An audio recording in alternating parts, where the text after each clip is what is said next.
Buenos días, mis queridos hermanos y amigos. Dios les bendiga y como cada día le doy a todos la más cordial bienvenida a nuestro devocional diario. Hoy nos vamos a Primera de Corintios, concretamente al capítulo 15, verso 58, un verso muy conocido, un versículo que se utiliza muchas veces cuando uno quiere, por ejemplo, felicitar a una iglesia que está cumpliendo aniversario. Pues bien, ese versículo, ese texto nos dice lo siguiente: por lo tanto, hermanos míos amados, estad firmes y constantes, creciendo en la obra del Señor siempre, sabiendo que vuestro trabajo en el Señor no es en vano. Alrededor del año 56 después de Cristo aproximadamente, el apóstol Pablo va a responder por medio de esta carta una serie de preguntas que la congregación de la ciudad de Corinto le ha hecho al apóstol, al fundador, al padre de la iglesia. Esa carta que los corintios le enviaron al apóstol Pablo haciéndole ese tipo de preguntas, no la tenemos en nuestras Biblias, pero sí tenemos las respuestas que Pablo le dio a la iglesia. Y no solamente respuestas, sino consejos y también mandamientos. Él habla de la importancia de mantenerse unidos. La iglesia internamente no estaba unida, se había dividido, formándose grupitos. Unos decían que apoyaban a Pablo y que lo seguían y que para ellos Pablo era el mejor. Otros creían que era Apolos o cualquier otro ministerio que hubiera pasado por allí. Sea como sea, el apóstol Pablo le escribe a la congregación diciéndole que ese comportamiento lo que demuestra es la falta de madurez, la falta de crecimiento y de desarrollo espiritual por parte de la congregación. Así que una de las cosas que Pablo intenta a través de esta epístola, Primera de Corintios, es apelar a la unidad, a la importancia de mantenerse unidos, y más en una ciudad con una promiscuidad sexual y con un libertinaje terrible que lamentablemente vemos en otros pasajes, en otros capítulos de esta carta, que había influido negativamente en el comportamiento, en la conducta, en el testimonio de la iglesia. Por otra parte, no solamente el apóstol Pablo les habla acerca de la importancia de mantenerse unidos, sino les habla también acerca de la importancia de mantener la santidad, es decir, un modelo, un estilo de vida que no tire por tierra el testimonio ni la obra que Cristo había hecho en ellos, sino más bien todo lo contrario.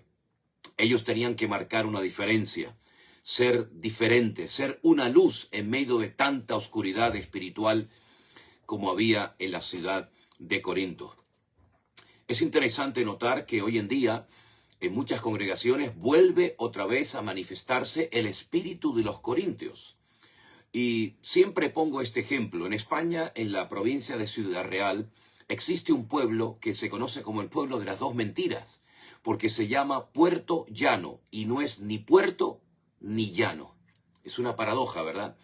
Pues hoy en día hay algunas iglesias evangélicas que ya dejaron de ser hace mucho tiempo iglesias y menos evangélicas, porque lo menos que se predica en ese lugar es el evangelio. Se predican, se practican cosas que no tienen absolutamente nada que ver con el evangelio que nos delegó, que nos dio el Señor Jesucristo para que lo predicáramos y lo enseñáramos a las personas, para que de esa manera pudieran tener un encuentro, una experiencia personal con Cristo y comenzar una vida nueva. Una vida de orden, de paz, de obediencia, de santidad, etcétera, etcétera. Hay creyentes, hay personas que llevan el título de creyentes, pero la pregunta sería, ¿creyentes en qué? ¿O creyentes en quién? Porque hay muchas personas que siguen a hombres, pero hace mucho tiempo que dejaron de seguir a Cristo, si es que en algún momento le siguieron y lo aceptaron como su Señor y Salvador personal. La iglesia de Corinto estaba poniendo el testimonio del evangelio por tierra. El apóstol Pablo dice que había pecados que se estaban cometiendo en el seno de la iglesia, que ni siquiera los gentiles, los inconversos, los practicaban. Y entonces el apóstol Pablo tiene que intervenir poniendo orden en la congregación, diciéndoles a los miembros de la congregación lo que tienen que hacer en semejantes casos o dando ese mal testimonio, ese mal ejemplo.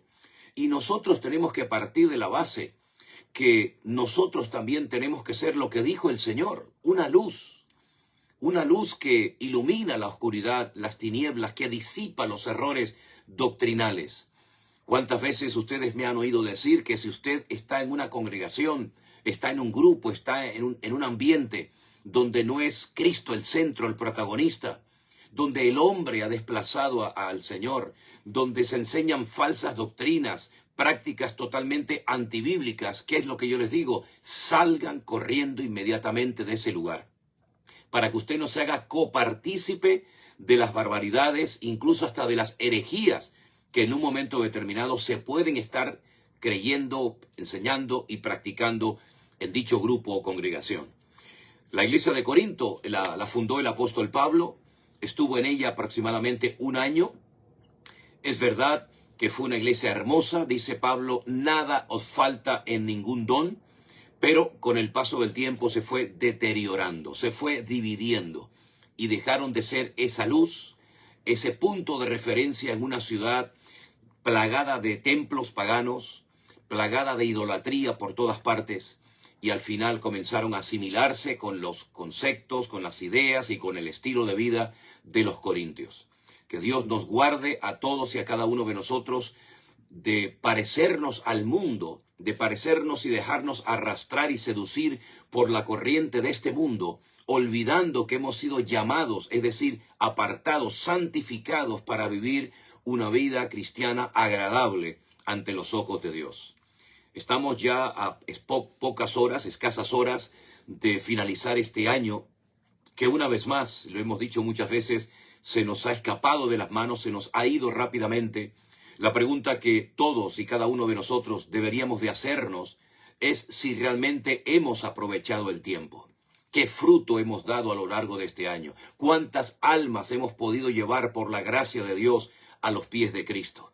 ¿Qué estamos haciendo con nuestra vida, con nuestra juventud, nuestros dones, nuestros recursos? ¿Qué estamos haciendo con nuestro tiempo? ¿Hemos realmente producido, hemos dado fruto que honra y glorifica al Señor? ¿O hemos dado problemas y quebraderos de cabeza? ¿Qué estamos haciendo con nuestras vidas? Hemos entrado tal vez en una monotonía, en una rutina. Que Dios nos guarde y nos libre de parecernos a las personas del mundo que le han dado descaradamente las espaldas al Señor y no han puesto su vida y su confianza en el Señor y en su palabra y en sus promesas. Los hermanos de Corintio necesitaban urgentemente una intervención, y qué mejor que la de Pablo, para enseñarles, para corregirles y exhortarles a que volvieran a la senda antigua, como solemos decir, que volvieran otra vez a la esencia del Evangelio, al orden, la obediencia, la santidad, el buen testimonio, el buen ejemplo en el mundo, ¿verdad? Y a veces, con el paso del tiempo, como que bajamos la guardia, como que ya no nos damos cuenta de la responsabilidad tan grande que tenemos delante de la sociedad que no vive conforme a los principios morales y espirituales que el Señor nos enseña en su palabra. Que el Señor nos ayude a mentalizarnos de que somos pueblo de Dios, real sacerdocio, nación santa, un pueblo adquirido con un propósito, y es el de anunciar las virtudes, las maravillas, las proezas que el Señor ha hecho en nuestras vidas, y poder sacar de la ignorancia, de las tinieblas, a tanta gente que buscando algo que satisfaga y llene el vacío de sus corazones, comienzan a creer y a practicar cosas que no tienen absolutamente nada que ver ni con la verdad, ni con la luz, ni con cosas que agradan y glorifican al Señor. Vivimos en un mundo, como he dicho en muchas ocasiones, que le ha dado las espaldas a Dios. No vemos a las multitudes alabando a Dios, a los políticos pidiendo sabiduría para poder llevar por el buen camino a las naciones, sino más bien todo lo contrario. El ejemplo que muchas veces las personas que tienen poder y autoridad es pésimo, es terrible. La gente ha perdido la confianza en los políticos y en las personas que aparentemente o teóricamente tenían que haber sido un ejemplo para el mundo y para la sociedad. Que no nos atrape ese espíritu, esa actitud a nosotros. Seamos como José, aquel joven que fue menospreciado y vendido por sus hermanos y convertido en un esclavo sin derechos, sin privilegios de ningún tipo en Egipto, pero él guardó su corazón y entendió que Dios quería usarlo, y de hecho lo hizo. Pasó del pozo a la esclavitud, y de la esclavitud se convirtió en el virrey de Egipto y llegó a ser un instrumento poderoso en las manos del Señor. Lo mismo le pasó a David, que también fue menospreciado y rechazado por sus propios hermanos. pero él guardó su corazón y el Señor dice de él que llegó a ser el hombre más cerca de su corazón que ha vivido jamás. Pensemos también en Daniel, un joven que vivió en una sociedad promiscua, de idolatría, de cosas terribles, pero él propuso en su corazón, junto con otros jóvenes, ser diferentes. Seamos diferentes, que el Señor nos ayude a guardar nuestras vidas, nuestros corazones, nuestros pensamientos, y que nuestro estilo de vida sea el más parecido al de Cristo. Ese es el ejemplo que Él nos dejó, esa es la meta que tenemos que seguir, alcanzar, y que todo lo que podamos hacer lo hagamos y que aprovechemos el tiempo para servir al Señor, que es la mejor decisión que podemos tomar en esta vida. Servir al Señor con nuestros recursos, con lo que tenemos y con lo que somos, y así podremos no solamente ser unas personas bendecidas y que agradan al Señor, sino ser instrumentos útiles en las manos de Dios para que otras personas que hoy no le conocen puedan conocerle a través de nosotros. Si disfrutas, si tienes mucho tiempo libre y recursos, pues utiliza todo eso para servir al Señor. No importa la edad que tengas, si eres joven o ya eres avanzado en edad, todo lo que el Señor te ha dado y todo lo que tienes en la actualidad es para que puedas servirle y no tengas ninguna excusa de decir, Señor, yo no sabía o yo no podía. Sí sabes y sí puedes agradar a Dios. Tienes ya suficiente conocimiento de la palabra y supuestamente madurez acumulada para que tú hoy puedas decirle al Señor, aquí estoy, cuenta conmigo, voy a comprometerme, voy a vivir una vida alineada contigo y no voy a permitir que nada ni nadie se interponga en mi relación, Señor, contigo. Oramos en esta mañana al Señor dándole gracias y les animo a que vayan leyendo poco a poco las cartas que el apóstol Pablo le escribió a esta hermosa congregación en la ciudad de Corinto, que son cartas llenas de mandamientos, de instrucciones y de palabras muy sabias por parte del apóstol Pablo. Oramos a nuestro buen Dios. Padre Celestial, muchas gracias por este nuevo día de vida que nos das. Gracias porque todo lo que tú nos enseñas cada día es para fortalecernos en la fe, es para ayudarnos a caminar en santidad, en obediencia, en orden.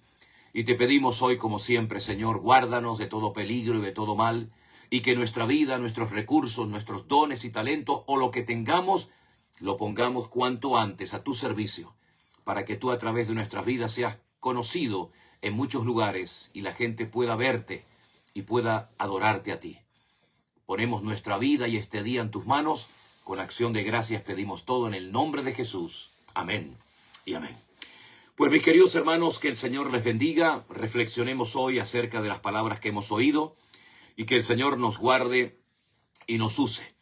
Si el Señor lo permite, nos veremos mañana ya en el último devocional de este año 2025.